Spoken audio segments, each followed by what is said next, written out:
പ്രിയമുള്ളവർ, നമ്മൾ standard 7 maths chapter 2 fractions അതിൽ ഒരു ചോദ്യമാണ് ഇവിടെ നമ്മൾ നോക്കുന്നത്. ഒന്ന് നോക്കുക.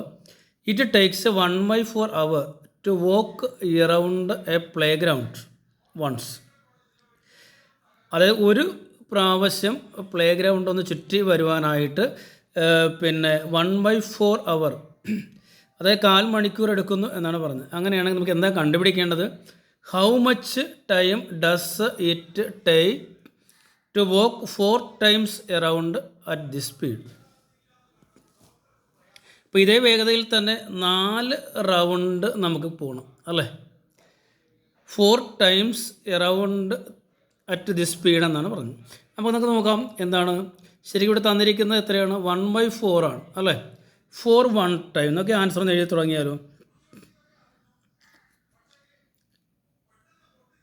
4 1 ടൈം, ഒരു പ്രാവശ്യം ആ ഗ്രൗണ്ട് ചുറ്റി വരുവാനായിട്ട് എടുക്കുന്ന സമയം എന്ന് പറയുന്നത് എത്രയാണ്? 1/4 അവർ ആണ്. ഓക്കെ, നമ്മൾ ചോദിക്കുന്നത് 4 ടൈംസ് ആണ്. അപ്പോൾ നമുക്ക് എന്താ പറയാം? 4 ടൈംസ് അല്ലേ? 4 ടൈംസ് കറങ്ങുവാനായിട്ട് ഒരു പ്രാവശ്യം 1/4 ആണെങ്കിൽ 4 ടൈംസ് കറങ്ങി വരുവാനായിട്ട് എന്താണ്? 4 ടൈംസ്, അതായത് 1/4നെ 4 കൊണ്ട് മൾട്ടിപ്ലൈ ചെയ്താൽ മതി. ഇവിടെ ഈ 4 ന്യൂമറേറ്ററിലാണ് വരുന്നത്, ഈ 4 ഡിനോമിനേറ്ററിലാണ്. ഡിവൈഡ് ചെയ്യാം, നമുക്ക് 1 എന്ന് ആൻസർ കിട്ടും. അതായത് 1 അവറാണ് വേണ്ടത്. എത്രയാണ്? 4 പ്രാവശ്യം നടക്കുന്നതിന് 1 അവർ വേണം. രണ്ടാമതൊരു ക്വസ്റ്റ്യൻ കൂടെ ഉണ്ടല്ലോ, എന്താണത്? What about 7 times? അപ്പോൾ നമുക്ക് പറയാം എന്താണ് അടുത്ത ക്വസ്റ്റ്യൻ എന്താണ്? 7 ടൈംസ്. ഇവിടെ നമുക്കറിയാം ഒരു പ്രാവശ്യം നടക്കുവാനായിട്ട് കറങ്ങി വരുവാനായിട്ട് 1/4 അവറാണ്, 1/4 മണിക്കൂറാണ്. എങ്കിൽ 7 ടൈംസ് ആണെങ്കിൽ മൾട്ടിപ്ലൈ ചെയ്താൽ മതി. 1/4 × 7 ആണ്.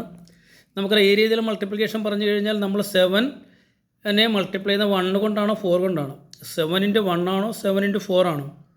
യെസ്, 7 × 1 ആണ്. നമ്മളെടുക്കുക 7 × 1 ആണ്. മറന്നു പോകരുത്, 7നെ 4 കൊണ്ട് ഡിവൈഡ് ചെയ്യരുത്. കാരണം ഇവിടെ 7ഉം 1ഉം ഒക്കെ ന്യൂമറേറ്ററിൽ വരുന്നതാണ്, 4 മാത്രമാണ് ഡിനോമിനേറ്റർ. അപ്പോൾ നമ്മൾ 7നെയും 1നെയും നമ്മൾ ന്യൂമറേറ്ററായിട്ട് എഴുതി, 4നെ നമ്മൾ ഡിനോമിനേറ്ററായിട്ട് എഴുതി. ഓക്കെ, 7 × 1 എന്ന് പറയുന്നത് 7 ആണ് /4. ഈ 7/4 ഒന്നുകൂടെ നമുക്കൊന്ന് ലഘൂകരിക്കാം. അതായത് 7നെ നമുക്ക് 4 കൊണ്ട് ഡിവൈഡ് ചെയ്യാം, അതല്ലേ? 7/4 എന്ന് പറയുന്നത് 7നെ 4 കൊണ്ട് ഡിവൈഡ് ചെയ്യണമെന്നാണ്. അപ്പോൾ 7ൽ 4 ഒരു പ്രാവശ്യമുണ്ട്, 4 ആണ്. മൈനസ് ചെയ്യുക, 3 കിട്ടും. അപ്പോൾ നമ്മുടെ ആൻസർ എത്രയാണ്? ഇവിടെ നമുക്ക് കോഷ്യൻ്റ് കിട്ടിയത് 1 ആണ്. നമ്മൾ ആ 1 ആദ്യം എഴുതും. നമ്മുടെ റിമൈൻഡർ 3 ആണ്, അത് നമ്മൾ ന്യൂമറേറ്ററായിട്ട് എഴുതും. നമ്മുടെ ഡിവൈസർ 4 ആണ്, അത് നമ്മൾ ഡിനോമിനേറ്റർ എഴുതും. ഇത്രയും, അതായത് 7 റൗണ്ട് പോകുവാനായിട്ട് നമുക്ക് 1 3/4 അല്ലെങ്കിൽ 1/4 മണിക്കൂർ. 3/4 എന്ന് പറഞ്ഞാൽ മുക്കാലല്ലേ?